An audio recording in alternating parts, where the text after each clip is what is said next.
Now I'm glad to announce our next speaker.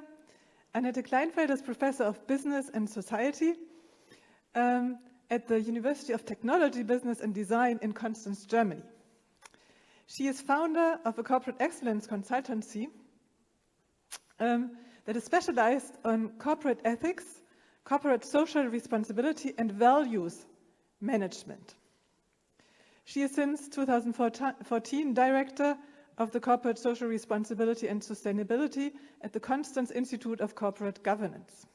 She studied philosophy and applied ethics and is specialized in business ethics. Thank you for being with us. And I hand you over the microphone because Okay. Well, I think we don't have the problem here because I'm not that tall. Well, but we should check. Or can you switch it and then we try? No? Is it better with the other one? Okay, then we'll do it this way. No. It's because of my hair, you know. Doesn't work. I always get irritated. Nice to be here. Thanks for the invitation, Bernice. And I think what I'm about to say now is fitting very well to the speech before. And this is what I would like to talk shortly. Of course, what are the challenges of collaboration? Taken especially from the background where I come from, and this is business and management. Then actually being a philosopher by origin, it's very important for me to always have a clear definition. What are we talking about when we talk about creating a culture of collaboration? This is at the same time the main leverage in order to create or to develop culture. What is at the very center, and these are values, so also something that we had just heard. And in addition to that, what are the leverages for the conscious development of organizational culture? And finally, some basics of success, which we have taken out from surveys carried out in the context of stakeholder management and stakeholder dialogue. For companies today, it is more and more important to get into a continuous dialogue, open dialogue, also with different stakeholder groups. For instance, by carrying out stakeholder conferences at a regular basis. And this is also a huge challenge because people are coming from different backgrounds, different sciences, and so I thought this might fit rather well to the challenges that you are facing in the scientific context. So what are the challenges? If you read through the management literature, especially regarding collaboration in and of teams, the main issues mentioned all of the time are communication issues, the lack of clear goals, and I would say in the meantime also the lack of a clear vision from which you can derive these goals. Because goals themselves might be given from the outside, it is important to know to what overarching goal and vision are we contributing by carrying out this project, for instance. Next, communication issues in terms of finding a common language. So thinking about and then also talking of the same, not only regarding different languages, mother languages, but especially regarding having the same basis of terms and the same understanding of terms. Another huge challenge is to develop trust. Very often it is found that people are not willing, are not able to raise ideas and to share them with others because they don't feel that it will not be misused by the others, for instance, sold as their own ideas and so on. Division of work, I think this is something we all know also from small teamworks. Lack of feedback, and this I think is a special challenge in the context of projects where you do not have, and this is the next point, a clear leadership.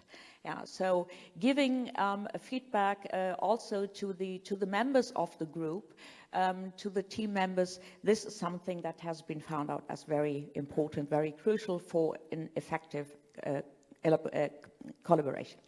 So when we talk about a culture of collaboration, what are we actually talking about? First important, the moment human beings come together and start to work jointly, for instance, in a project, culture starts to develop. And the longer people are collaborating, the longer people are working together, the more powerful this culture may become. May I use this water? Is it still a fresh one? Okay, sorry.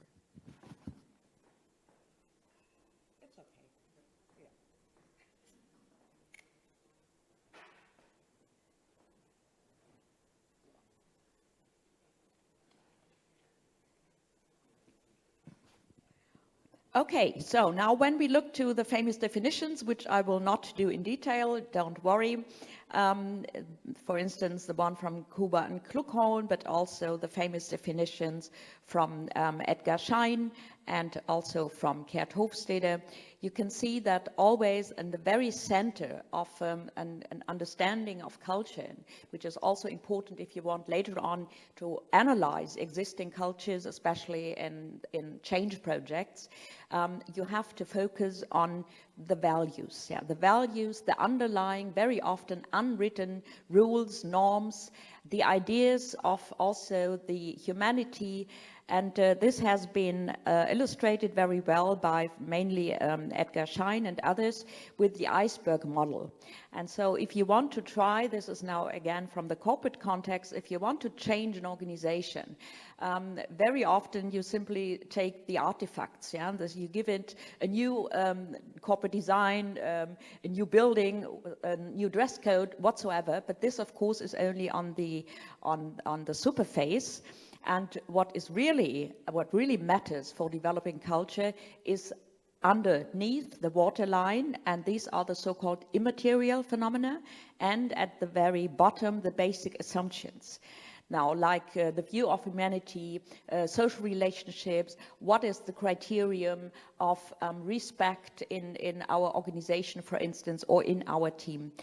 And at the very center, as mentioned already, the values and standards. And this includes not what has been written down, which is always forgotten by many company leaders. It is not enough to simply change the artifacts, and one part of the artifacts is also a new code of conduct. No, you have to analyze in the first place what are the values that people inside of this organization or inside of this team are committed to. And this is where you can start with. And this brings me then to the next part, the shared values as an important precondition, not only for developing organizational culture, but also for collaboration. Mentioned also in the previous speech, the importance of immaterial, especially ethical values. Because I can't elaborate this for the moment, but there are clear findings that especially immaterial, in particular ethical values, have this threefold function. And this is first of all the normative basis for the individuals working, operating in such an organization or a team. Then an integrative function, creating social coherence. The more shared values there are, the better is also the integration. And at the end, of course, it is the values are constitutive for development of a strong cultural identity. Now, what are values? Just a short attempt. What does that mean? Okay. It's not a time signal. Okay, thank you.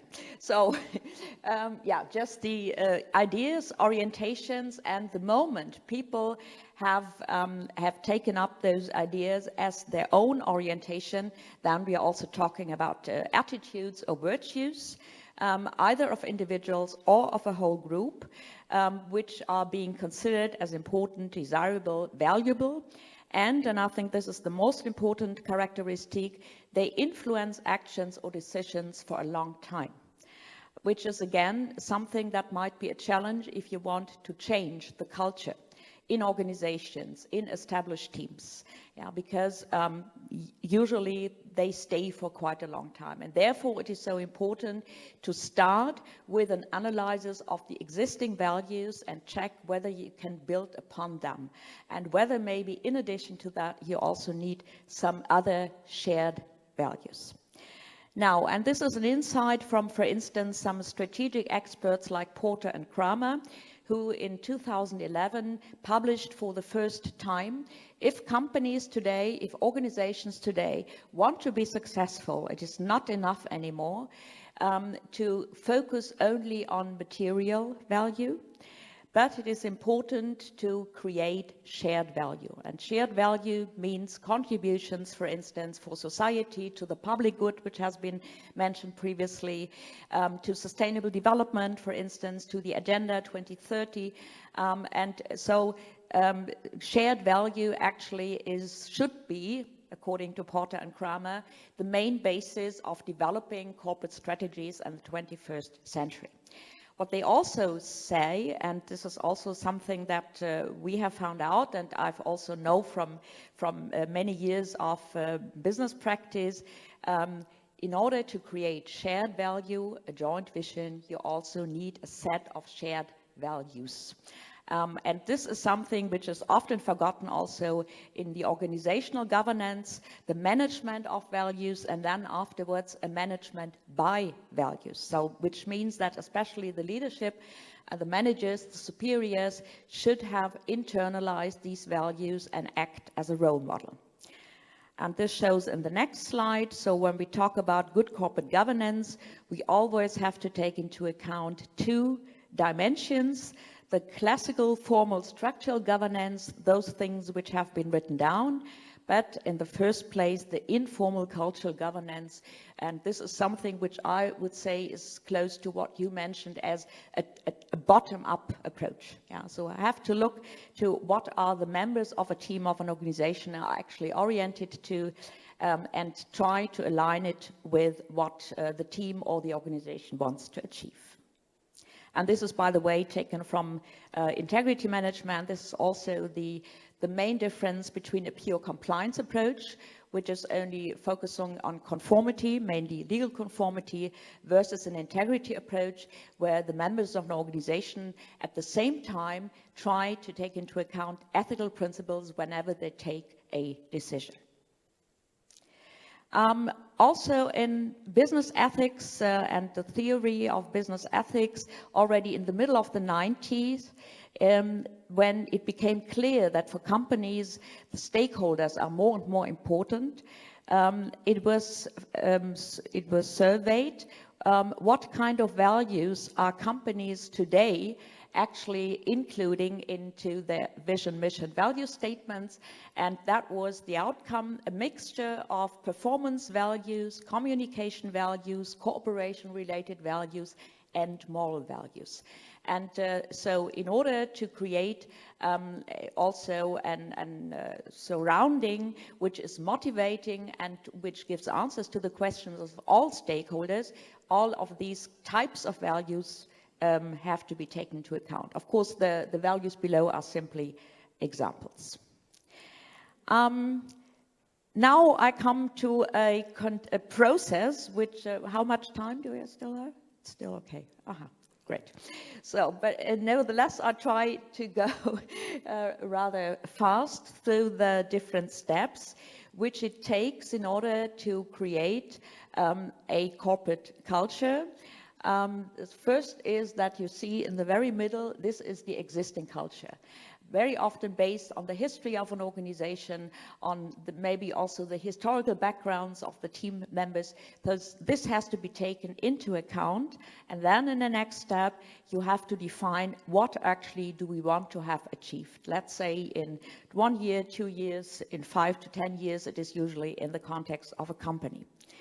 And the next question then that has to be answered is, on the basis of which commitments and of which values, taking into account which stakeholder interests, do we want to reach this vision.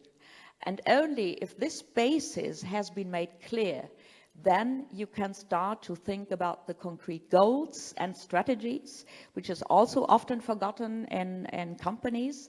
They start with the strategy every 2 to 3 years without taking into account what kind of vision did we actually have, and is this strategy still fitting to our original vision, and is this strategy achievable while taking into account our ethical principles and values to which we have committed ourselves.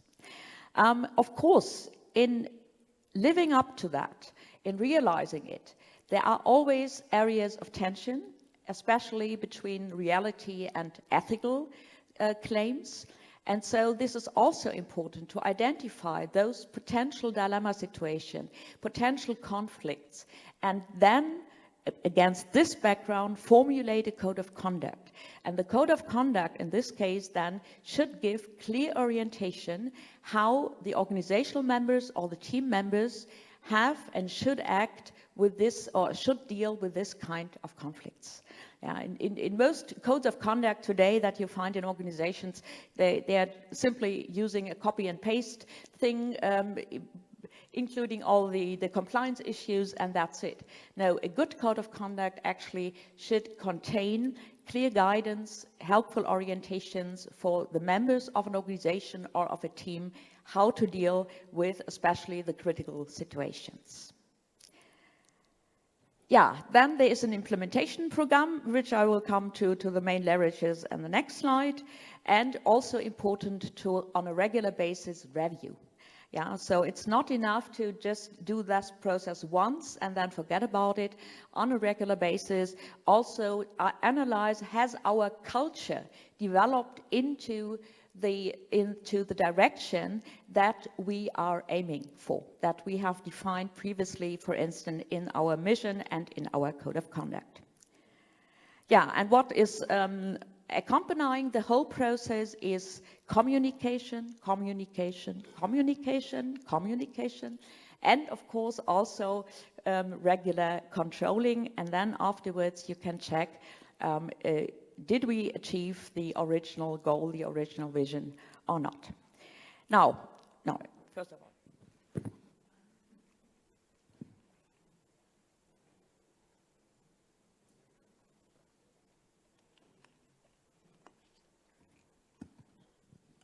yeah, the next thing are the leverages. So the leverages, which is findings also from the context of integrity management. If you want to create a culture of integrity, here are the main leverages, and I would like to focus now, especially on the left hand, the organizational and external influences in the form of compensation structure, incentive mechanisms, what we just heard in the speech before, leadership style, but also the kind of pressures that individuals are faced with if they want to achieve this goal. So, and then the basics of successful collaboration, mentioned previously, some findings from stakeholder management. And here it was found out that, and I think it's only healthy, what is it, healthy, gesunder Menschenverstand, you know what I mean, a healthy mind, which can tell you that this is important if you really want to get a good collaboration. Yeah, and this is the right motivation of the persons and parties involved. Are they really willing to collaborate? And if this is the case, which is very important, then of course try to create an atmosphere of mutual trust. And the requirement for this is to be on par with each other. And I experience that very often in the scientific context. This is not the case. Yeah, you have the professors and you have the students and you have the assistants. And unlike you do not have your PhD, you are not valued as an equal member of the team. the courage to also critically communicate about this, for instance.